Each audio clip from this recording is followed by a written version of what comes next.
کہ بچے بندروں کی مانند ہوتے ہیں، بچوں کو آپ پڑھا نہیں سکتے، بچوں کے سامنے جو کرتے ہیں نا وہ کرتے ہیں، تو بندے دے پتر بن جاؤ۔ یعنی جو چاہتا ہے کہ اس کا بچہ موحد ہو، وہ اس کی لائف گاڈ اورینٹڈ ہونی چاہیے، ہر جگہ گاڈ کا کانسیپٹ اس کی زبان میں، قول اور فعل میں نظر آنا چاہیے۔ یار میں اگلے دن حیران ہو گیا، میرا بچہ ماشاءاللہ 10 سال کا ہے، میں نے اسے کو قرآن ترجمے سے نہیں پڑھایا ہوا، ظاہر ہے اس کی بھی اس طرح کی چند ایک چیزیں اس کو چلے پتا ہوگی اپنے طور پہ، تو لیکن ظاہر ہے میں اس کے ساتھ رہتا ہوں، وہ میری لائف کو آبزرو کرتا ہے، ٹھیک ہے، تو وہ ہم نعتیں یہاں پڑھواتے ہیں نا، تو مجھے اگلے دن کہنے لگا کہ بابا یہ نعتوں میں اتنا شرک ہوتا ہے، تو آپ بھی ذرا دیکھ سن کے نعت پڑھوایا کریں۔ مجھے تو 31 سال کی عمر تک نہیں پتا تھا شرک کیا ہوتا ہے، کیونکہ ہمیں تو بتایا گیا تھا شرک ختم ہو گیا ہوا ہے۔ صرف یہ ہے کہ ہر بندہ جبلی طور پہ توحید کے اوپر ہوتا ہے جب تک اسے کوئی پڑھانا دے۔ کئی ایک چیزیں ہیں جو جبلی ہیں، میں آپ کو بتاؤں، میں ایف ایس سی کا اسٹوڈنٹ تھا تو میں زور اثر کے اندر امام کے پیچھے سورہ فاتحہ پڑھتا تھا، سورت بھی پڑھتا تھا، ظاہر میری عقل نہیں مانتی تھی کہ میں اب امام کی قرات تو نہیں سن رہا،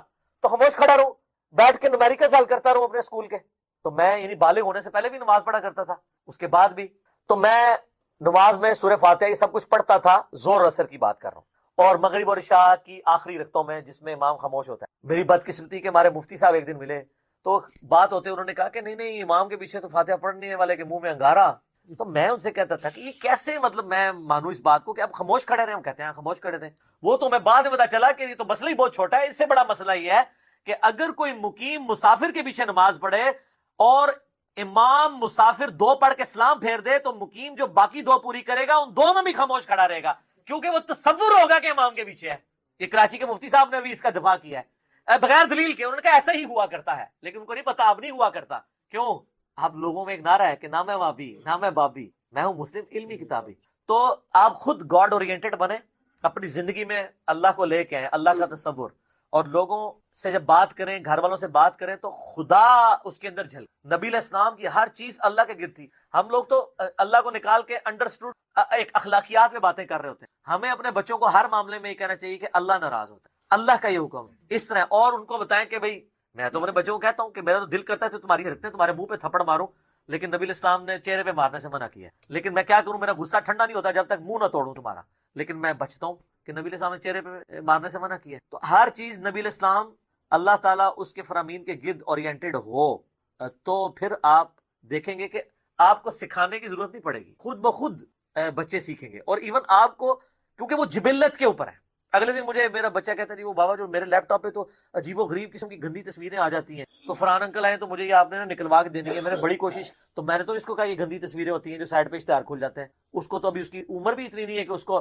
سیکس کے والے سے ایجوکیشن بھی ہو، لیکن جبلت پہ انسان ہوتا ہے، تا وقت ہے کہ کوئی جبلت آپ کی بگاڑے نا۔ جو بخاری مسلم میں حدیث ہے کہ ہر بچہ فطرت پہ پیدا ہوتا ہے، اس کے ماں باپ اسے عیسائی اور مجوسی بنا دیتے ہیں۔ سر قیامت مزمر ہے اس حدیث، تو فطرت پہ ہوتا ہے، تو اس کے لیے سر بہت آسان کام ہے، لیکن دنیا کا مشکل ترین کام ہے کہ اگر آپ چاہتے ہیں توحید راسخ ہو تو آپ خود توحید پہ ہوں، گاڈ اورینٹڈ ہوں، اور پھر ذرا شعور کی عمر میں آئے نا، قرآن پڑھائیں، اور مولانا مودودی کی کتاب ہے دینیات، سر کمال کتاب، بلکہ عمر بھائی کو تو پتہ ہی ہے، آپ لوگوں نے تو اپنے کورسز میں پڑھی ہوگی، جیل مکتب اسکول میں پڑھائی جاتی تھی یہ کتاب اس زمانے میں، انڈیا میں تو اسکولوں کے اندر دینیات پڑھائی جاتی ہے۔ یہ کتاب پہلی دفعہ، یہ دینیات، ہم تو بچپن میں آپ لوگ تو اسلامیات پڑھتے نا، ہم دینیات بھی پڑھتے نا، دینیات ورڈ پہلی دفعہ ڈیوائز ہی مودودی صاحب نے کیا، اس میں انہوں نے جو ینگ ایج میں لوگ جا رہے ہیں نا، خدا کا کانسیپٹ ایتھیزم کے خلاف، کی کائنات خدا نے بنائی ہے، یعنی سپریم بینگ نے اس کو کنٹرول کیا، یہ اس حوالے سے انہوں نے اتنی پیاری گفتگو کی ہے، اس کا پی ڈی ایف بھی ہم نے اپنے گروپ میں شیئر کروایا تھا، چھوٹی سی کتاب ہے، کمال کتاب ہے، وہ پڑھنے کے لیے دیں تو کانسیپٹ کلیئر ہوگا۔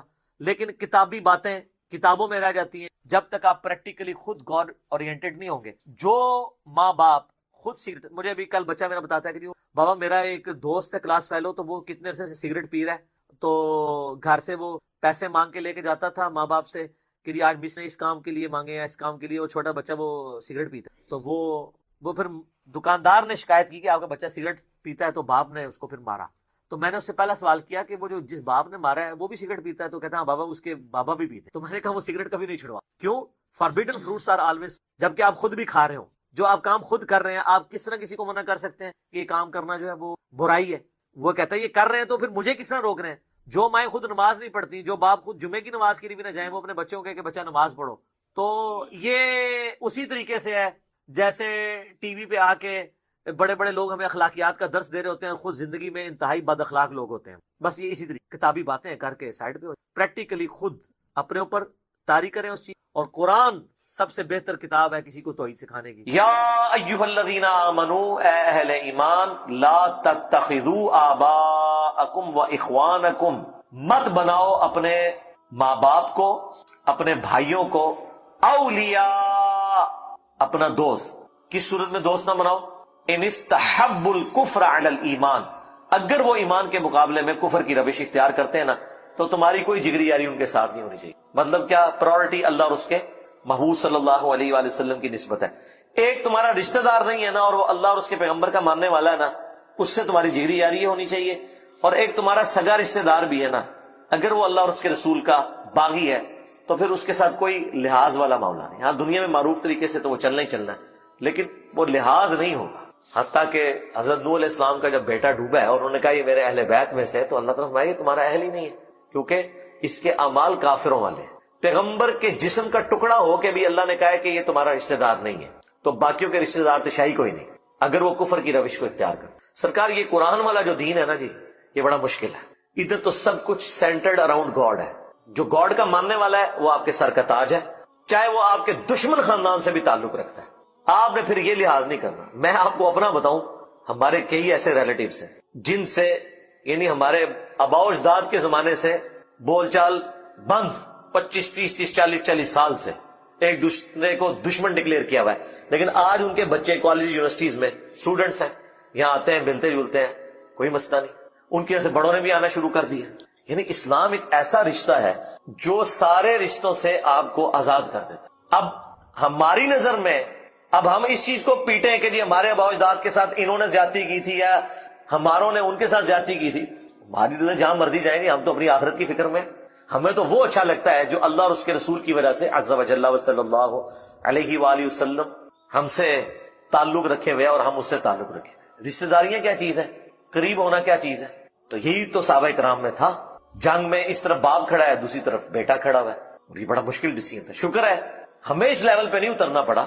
ہمارے تو زیادہ ناراضگیاں ہو جاتی ہیں یا کوئی ایسا معاملہ ہو جاتا ہے، تلوار نہیں دوسرے کے خلاف اٹھانی پڑتی، کوئی زیادہ گالی گلوچ کر لیتا ہے، اس سے زیادہ کوئی کیا کرے گا. تو تمہارے آباء و اجداد میں ہو یا بھائیوں میں ہو، تم ان سے محبت کی روش نہیں اختیار کر سکتے. کفر کو ایمان پر ترجیح تم نہیں دے سکتے. وَمَن يَتَوَلَّهُم مِّنكُمْ، اور جو کوئی تم میں سے ان کے ساتھ دوستی گانٹتا ہے، فَأُولَٰئِكَ هُمُ الظَّالِمُونَ، تو وہی ظلم کرنے والا ہے. اچھا، اس دوستی سے مراد آپ یہ نہ سمجھیے گا کہ حسن اخلاق سے بھی منع کیا جا رہا ہے، نہیں. تو قرآن میں واضح ہے کہ اللہ کے بعد سب سے زیادہ حق ماں باپ کا ہے. 4 جگہ قرآن میں اللہ نے توحید کے فوراً بعد ماں باپ کا ذکر کیا. اور سورہ لقمان میں فرمایا کہ اگر تیرے ماں باپ تجھے ابھارے نا کہ میرے ساتھ شرک کر، تو پھر تم نے ان کا کہنا نہیں ماننا، لیکن دنیا میں معروف طریقے سے چلنا ہے. یہ نہیں ہے کہ ماں باپ کافر ہیں اور بیمار ہو گئے ان کا علاج نہیں کروانا، نہیں، یہ نہیں ہے. معروف طریقے سے چلنا ہے، حسن اخلاق سے پیش آنا ہے. جگری یاری نہیں ہے. جگری یاری آپ کی اس کے ساتھ ہوگی جو دین پہ چلنے والا ہے، جس کی نسبت اللہ اور اس کے محبوب صلی اللہ علیہ وآلہ وسلم کی وجہ سے. باقی ساری چیزیں بعد میں. اب جو کوئی یہ حرکت کرے گا تو اللہ تعالیٰ فرما رہا ہے پھر فَأُولَٰئِكَ هُمُ الظَّالِمُونَ، تو ایسے ہی لوگ ہیں پھر ظلم کرنے والے. وہ ظالم ہے، اصل مجرم ہے اللہ کے حضور، جو اپنی رشتہ داریوں کو پہلے نمبر پر نبھا رہے ہیں اور دین اسلام کو سیکنڈ پرائورٹی پہ رکھا ہوا ہے. اچھا، یہ باتیں ویسے تو بڑی آسان لگ رہی ہیں اور ہم یہ پڑھتے ہوئے سوچ رہے ہوں گے کوئی 1400 سال پرانی بات ہے، میں تو ایسا نہیں کر رہا. لیکن اگر آپ غور و تفکر کریں گے تو آپ کو بھی اندازہ ہوگا کہ مسلمانوں کی اکثریت اس رول کا خیال کوئی نہیں رکھے ہوئے. ان کے نزدیک اپنی رشتہ داریاں ٹاپ پرائورٹی کے اوپر ہیں. اپنے ماں باپ کی دشمنیاں وہ نبھا رہے ہیں. اور جی میرے ابا جی تمہیں پتا ہے پوری زندگی انہوں نے کار بڑھے، بڑا چنگا کام کیتا نے. اچھا، لوگ اپنے آباء و اجداد کی خوبیاں گنوا رہے ہوتے ہیں. وہ جی ساڈے چاچے اور ریسن نے جی بڑے غصے دے سن جی، ہوئے ہوئے ہوئے ایک بار ویاہ دے گئے، وہ آگے کو کوئی بھی ہر جگہ سٹوری ہے جی، تو انہوں نے ان کو کسی ڈومیننٹ جگہ پہ نہیں بٹھایا، وہ پھر جناب اس کا ہار بھی دوبارہ بڑھے. عجیب مینٹل سی تیرا چاچا. یہ فخریہ بات ہے. لوگ فخر سے اپنے آباء و اجداد کے قصے سنا رہے ہوتے ہیں اور سارے وہ تکبر بھرے ہوئے رشتے ہوتے ہیں. عاجزی والا کوئی نہیں سناتا. آج تک آپ کو کسی نے سنایا کہ ہمارے چچا جو ہیں وہ ماشاءاللہ اتنے خوش اخلاق تھے کہ فلاں موقع پہ گئے تو ان کے ساتھ ہمارے رشتہ داروں نے زیادتی کی، لیکن وہ خود معذرت کر کے اٹھے اور پوری زندگی ان کے ساتھ اس نے سلوک کرتے تھے. وہ کہتے تھے چلو وہ واقعی بلا دیا. نہیں، یہ کوئی نہیں بتائے گا. اس کو تو لوگ، مطلب میں وہ پنجابی کا لفظ نہیں بولنا چاہتا، ایسے لوگوں کو تو لوگ پھر یہ کہتے ہیں کہ یہ تو وہ ہیں. یہاں تو جو بدماش ہوتا ہے نا، جو اپنا غصہ دکھاتا ہے، اس کی لوگ تعریف کرتے ہیں. اس کے پیچھے کیا مینٹالٹی کیا ہے؟ اللہ اور اس کا رسول ٹاپ پرائورٹی نہیں ہے. ٹاپ پرائورٹی ان کی اپنی رشتہ داریاں ہیں، خاندان ہے، اپنی رسومات ہے. اور اگر کوئی اس طرح روٹین سے ہٹ کے بات کرتا ہے لوگ کہتے ہیں آئی پاگل ہے یار، انہوں کی یہی کیڑی گلا کر رہے ہیں. تو اللہ کے فضل سے ہم تو شروع سے ہی پاگل ہیں اس معاملے میں اپنا آپ کو بتاؤں، اور میں تو ایک لمحے کا بھی توقف نہیں کرتا اس معاملے میں کہ اگر کسی اپنے کی طرف سے زیادتی ہے فوراً کہنا، منہ پہ کہنا ہے کہ تیری زیادتی ہے وہ ٹھیک ہے. آپ دیکھیں وہ ماں باپ کامیاب سمجھے جاتے ہیں کہ اگر ان کی اولاد کو غلط کام کر رہا ہے نا تو وہ ماں سب سے کامیاب ماں سمجھتی ہے جو اپنے بچوں کے عیبوں پہ پردہ ڈالتی ہے اور دوسروں کے ساتھ لڑ لیتی ہے اور دلائل کی روشنی میں زیر کر دیتی ہے محلے کی عورتوں کو کہ میرا بچہ تو بے قصور ہے، قصور تیرے بچے کا ہے.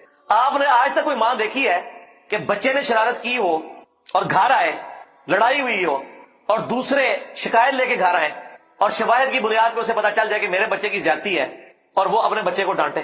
کوئی لاکھوں میں ایک ماں ہوگی، اور اگر کوئی ہوگی تو اس کا اپنا خامد ہی سے کہے گا یہ تو پاگل عورت ہے. خامد نہ بھی کہ اس کی ساز اس کے پیچھے پڑ جائے گی، یہ تو کیا کیتا ہے. لیکن یہ نہیں پتا کہ وہ کتنی بڑی نیکی کر رہی ہے اپنی اولاد کے ساتھ. یہ ذہن میں رکھیے گا.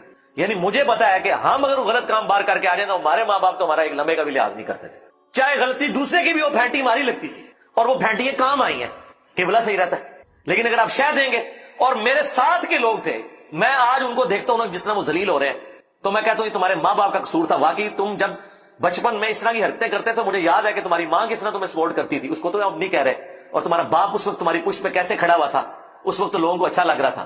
لیکن اگر آج تمہارا مستقبل تمہیں دکھایا جاتا نا کہ تمہارے ماں باپ کی غلطیوں نے تمہیں آج کا یہ دن دکھایا تو تم کہتے کاش ہمارے ماں باپ ہمارے ساتھ یہ حرکت نہ کرتے، ہمیں شہ نہ دیتے ہماری غلطیوں کے اوپر. اچھا یہ ساری کی ساری خرابیاں اگر آپ دین کی نظر سے دیکھیں نا تو سرکار دین تو بار بار کہہ رہا ہے تمہارے ماں باپ اولاد اپنے خلاف بھی تمہیں گواہی دینی پڑے، تم نے انصاف کے لیے کھڑے ہو جانا ہے. اگر کوئی مسلمان واقعی صرف کلمہ کو مسلمان نہ ہو، پریکٹسنگ مسلمان ہو، وہ پھر یہ نہیں دیکھے گا کہ یہ میرا بچہ ہے، یہ میرا بھائی ہے، یہ میرا بیٹا ہے، وہ دیکھے گا یار اس نے زیادتی کی اس کے ساتھ، وہ اس کی ریمیڈی کرے گا، معافی مانگے گا کہ میرے بچے کو معاف کر دے، اس کی آخرت کا سوال ہے. یہاں پہ جو تگڑے لوگ ہیں وہ کہتے ہیں ٹھیک ہے، پھر کورٹ سے بھی پیسے دے کے چھڑوا لیتے ہیں. اگر کورٹ سے ضمانتیں نہ ہو پھر جو پیچھے لواحقین ہیں ان کو پیسہ کھلا کے دیت کے اوپر راضی کر لیتے ہیں، قتل کر کے بھی چھوٹ جاتے ہیں. اور ذلت و خواری پھر دنیا میں ان کا مقدر ہے. ہم نے تو دنیا میں کوئی سکھی نہیں دیکھا جی اس طرح کے بندوں کو، اور آخرت میں جو کچھ ہونا ہے وہ تو ہونا ہے. لیکن اگر دین پر چلے ہوتے اور یہ ٹاپ پرائرٹی اللہ کی ذات رکھی ہو پھر آپ لحاظ نہیں کریں گے یہ میرا رشتہ دار ہے یا غیر رشتہ دار ہے. لیکن اس میں یاد رکھیے گا یہ کام وہی کر سکتا ہے جو اپنے اوپر بھی دین کو امپلیمنٹ کرے. ذہن میں رکھیے اگر آپ کا کنڈکٹ یہ ہے کہ آپ اپنی فیملی کے ساتھ زیادتی کرتے ہیں، ناانصافی کرتے ہیں، آپ پھر اپنی اولاد کے لیے آئیڈیل نہیں بن سکتے. اپنی اولاد کو آپ اسی صورت سمجھا سکتے ہیں جب انہوں نے آپ کا بھی پریکٹیکلی وہ سارا معاملہ دیکھا ہے کہ یہ زیادتی نہیں کرتا. اپنے کیسز میں دیکھیں میرے ساتھ کسی نے زیادتی کی اور میں نے اسے معاف کر دیا، اس کے بعد ہی میں اپنی اولاد کو بتا سکتا ہوں نا کہ ٹھیک ہے دیکھو میں نے بھی یہ کیا تھا، تم بھی صرف نظر کرو، اللہ بدلہ دینے والا ہے. لیکن خود میں صبح سے شام تک گالی گلوچ کروں، اپنی دشمنیاں بلاؤں ہی نہ، چلاکیاں کروں اور اپنی اولاد کو سیدھا دین سکھاؤں، یہ ہو نہیں سکتا. خود میں جھوٹ بولوں اولاد کے ساتھ بھی، بیوی کے ساتھ بھی، رشتہ داروں کے ساتھ بھی. اچھا اکثر لوگ اپنے بچوں جو چھوٹے بچے ہوتے ہیں ان کے سامنے یہ کام کرتے ہیں اور وہ سمجھتے ہیں یہ تو بچے ہیں، لیکن وہ ساری چیز ان کے دماغ میں چپک رہی ہوتی ہے، وہ فیڈ ہو رہی ہوتی ہے. ان کو پتا ہوتا ہے ہم نے بھی پھر یہی کچھ ہی کرنا ہے. اور کئی تو اکثر ماں باپ تو چیزیں غلط سکھاتے ہیں نا جی اولاد کو. سیدھی سی بات ہے، جو سیدھا سادہ بچہ ہوتا ہے نا جو بالکل اسٹریٹ فارورڈ بات کرتے ہیں وہ کہتے ہیں اے میرا منڈا تے بس اللہ ہی انہوں سنبھالے، یہ تو کسی کام نہیں. اور جو ایک نمبر کا شرارتی ہوتا ہے نا، ٹھیک ہے، دو نمبریوں میں شیر، چلاکیوں میں شیر، بہانے کرنے میں شیر، جھوٹ بولنے میں شیر، لیکن وہ اس وقت تک آپ کو اچھا لگ رہا ہے جب تک وہ دوسروں کے ساتھ کر رہا ہے. اب آپ یہ نہ سمجھیے گا کہ وہ دوسروں کے ساتھ کر رہا ہے تو آپ کے ساتھ نہیں کرے گا. ہاں کیونکہ جب وہ اس کی ٹریننگ یہ ہوئی ہے تو چونا تلو ہی لانا ہے انہیں ایک نہ ایک دن. یہ ذہن میں رکھنا. تو اس اعتبار سے ٹریننگ کرتے وقت اولاد کی آپ نے ذہن میں رکھنا ہے. میں اکثر کہتا ہوں چھوٹے بچے جو ہے نا بندروں کی مانند ہوتے ہیں، بندر جو دیکھتے ہیں نا وہی ایکٹیویٹی پرفارم کرتے ہیں. اگر آپ اپنی اولاد کو اچھا بنانا چاہتے ہیں تو آپ وہ کچھ کریں جو دین کے مطابق ہے، اور جو آپ ان سے ایکسپیکٹ کر رہے ہیں خود بھی اسے پریکٹس کرنا شروع کریں. ہاتھ پاؤں چلا کے آج کے دور میں تو آپ کسی کو قائل کر ہی نہیں سکتے. یقین کریں بچوں کو نہیں قائل کر سکتے. وہ بھی کہتے ہیں لاجیکلی بات کریں، اس میں مارنے والی کون سی بات ہے. ہمیں ہمارے ماں باپ مارتے تھے تو ہم نے تو نہیں کبھی پوچھا کہ ہمیں کیوں مار رہے ہیں. آپ ذرا مار کے دیکھیں، اگلے آرگومنٹ کرتے ہیں بچے کہ کیا مسئلہ ہے، ماں باپ غصے میں ہے، کیا ہو گیا ہے، بات کریں، قائل کریں پہلے. ہاں آپ تو اس نہیں کرتے. ہمارے زمانے میں تو ماں باپ ہمیں صرف یہ کہتے وہ چڑیا بیٹھی ہوئی ہے، ہم وہ بات ہی بھول جاتے تھے. آج کل کے آپ بچوں کو یہ کہہ کے دیکھیں. میری وہ بچی چھوٹی 5-6 سال کی ماشاءاللہ، میں نے اس کو چیک کرنے کے لیے صرف اس کو میں کسی بات پہ نا آرگومنٹ اس کے ساتھ کر رہا تھا نا، تو میں نے اسے آف دا وے جا کے نا ایک بات کی. میں نے کہا بیٹا اس دن تم نے جو ماما کے ساتھ بابا اس میں یہ بات کہاں سے آ گئی؟ ہم تو کچھ اور کر رہے تھے بات، کہ میں آپ سے یہ ٹاپک ڈسکس کر رہی ہوں تو اب آپ مجھے دبانے کے لیے کوئی ایک اور واقعے کا حوالہ دے رہے ہیں۔ ہمیں اگر کوئی یہ ہمارے بچپن میں کرتا تھا کہ تم نے اس دن یہ بدتمیزی کی تھی، تو ہمارے تو ہاتھ پاؤں بھول جاتے تھے کہ یار اب اس کی بھی ہمیں مار ابھی کھانی پڑے گی۔ نہ سرکار، آج کل بچے یہ نہیں ہے، وہ کہتے ہیں کہ یہ جو آپ بات ڈسکس کر رہے ہیں اس کا اس بات سے کوئی تعلق نہیں، اس کو ہم بعد میں ڈسکس کریں گے، پہلے تو یہ بات ڈسکس کریں نا جو آپ اس وقت آپ کر رہے ہیں۔ آج کل یہ، اور یہ پازیٹیو چیز ہے، میں اس کو نیگیٹو چیز کے طور پہ بیان نہیں کر رہا ہوں۔ میں سمجھتا ہوں ہماری ایج کے پڑھے لکھے لوگ جو اپنی اولاد کے ساتھ آرگومنٹ کرتے ہیں، یہ اسلامی تاریخ کے کامیاب ترین ماں باپ ہیں، اور وہ ماں باپ جنہوں نے اپنی اولادوں کو دبا کے رکھا ہوا تھا، ان کے مینٹل ماڈلز بدل دیے، نہ پوری زندگی ان میں کانفیڈنس کوئی آیا، نہ انہیں بات کرنے کا کوئی ڈھنگ آیا، نہ انہوں نے تھنک آؤٹ آف باکس کیا کہ کبھی سوچ